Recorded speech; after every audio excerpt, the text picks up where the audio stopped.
Well, Vice President Joe Biden makes a stop in Albany today, giving New York a major thumbs up. He says we've done a good job of rebuilding after several major storms. Also says that other states should be following our lead. Capitol correspondent Pat Bailey was at today's presentation with the Vice President, and Pat is live in Albany with more on why all the praise. Good evening, Pat.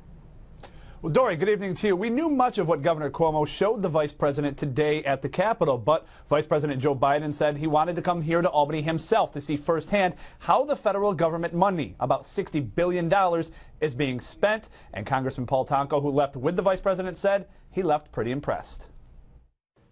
Welcome to Albany, sir.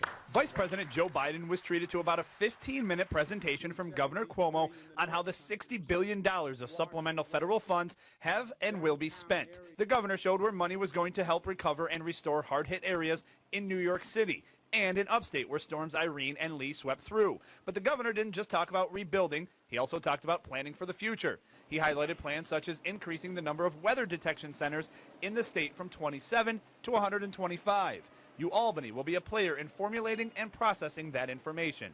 He also showed how over 100 bridges will be replaced or strengthened, and the state will partner with SUNY to create the first ever College of Emergency Preparedness. It is essential that we have this kind of information, and we believe it will save lives and protect property.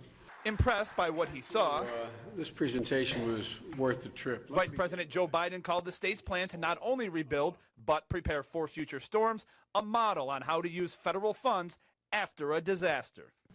We have to rebuild in a way that you will not be victimized by a similar storm again. Because if we don't, we're just wasting money.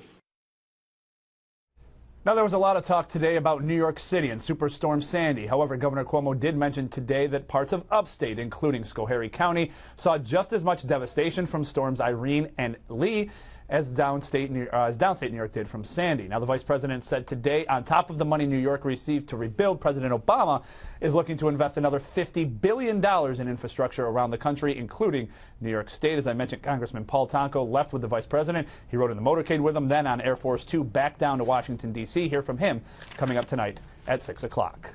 Back to you.